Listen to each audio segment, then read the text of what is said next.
عليك صلى الله يا خير خلق الله والآل والأصحاب والقوم أهل الله.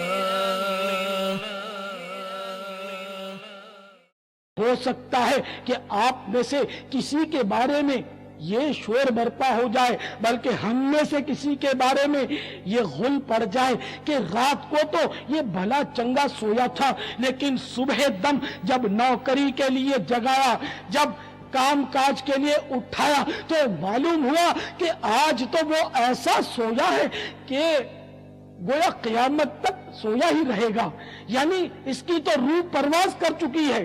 ہاں سنو باب المدینہ کراچی میں ہونے والا ایک دل خراش سچا واقعہ سنو. ایک نوجوان کا نکاح ہو گیا، رخصتی کی تاریخ بھی آ پہنچی، جمعۃ المبارک کل ہی تو ہے اور رخصتی بھی ہونی ہے. شب جمعہ کی پاکیزہ رات، شب جمعہ اور روز جمعہ میں ایک نیکی 70 نیکیوں کے برابر ہے، اس میں ایک گناہ 70 گناہ کے برابر ہے.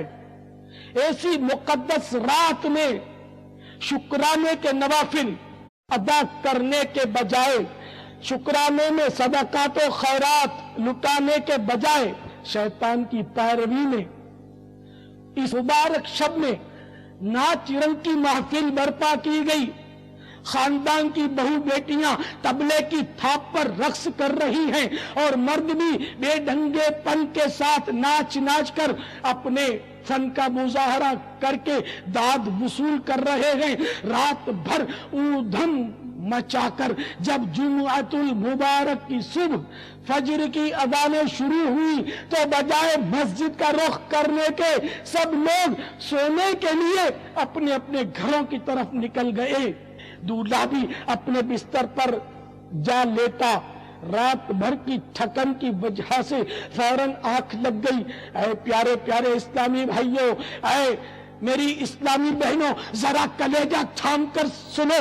جمعہ کا دن تھا، ماں نے دوپہر کے 12 بجے کسی کو بھیجا کہ میرے لال کو اٹھا دو، آج جمعہ کا روز ہے، جلدی جلدی غسل کر لے اور تیاری کرے کہ آج اس کی دلہن گھر آنے والی ہے. جگانے کے لیے گھر کا ایک عزیز پہنچتا ہے، آوازیں دیتا ہے، لیکن دولہے میاں جواب نہیں دے رہے. اس کے منہ سے نکلتا ہے، اوہو آخر رات کی اتنی بھی کیا تھکن ہے کہ آنکھیں نہیں کھل رہی. مگر جب ہلا جلا کر دیکھا تو اس کی چیخیں نکل گئی کہ ہوئے یہ تو ہمیشہ کے لیے سو گیا ہے، کوہرام پڑ گیا. شادی کا گھر ماتم کدا بن گیا. جہاں ابھی رات کو خوشی کے شادیاں بج رہے تھے، وہاں اب آہو بکا کا شور برپا ہو گیا. جہاں ہنسی کے فوارے ابل رہے تھے، وہاں آنسوؤں کے دھارے بہنے لگے. تجہیز و تکفین کی تیاریاں ہونے لگی. دولہے کو جنازے کی ڈولی میں سوار کر دیا گیا. صد کروڑ چند گھنٹوں کے بعد جسے سر پر مہکتے پھولوں کا صحرا پہنا کر نہایتی سج دھج کے ساتھ سجی ہوئی کار میں سوار کر کے بجلی کے قمقموں سے جگمگاتے معطر حجرہ عروسی میں لے جایا جانا تھا. ہائے ہائے، اسی دولہے کو لوگ کندھوں پر سوار کر کے سوئے قبرستان چل پڑے ہیں. اب وہ جگمگ کرتے حجرہ عروسی کے بجائے اندھیری قبر کی طرف بڑھتا چلا جا رہا ہے.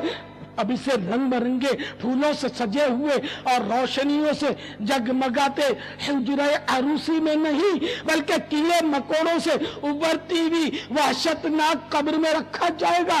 اب اس کے بدن پر شادی کا خوشنما رنگ برنگا مہکتا جوڑا نہیں ہے بلکہ کافور کی غمگین خوشبوؤں میں بسا ہوا کفن ہے.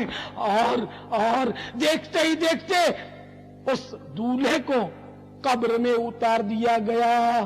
تو خوشی کے پھول لے گا کب تلک، تو یہاں زندہ رہے گا کب تلک. صلو علی الحبیب. عليك صلى الله يا خير خلق الله والآل والأصحاب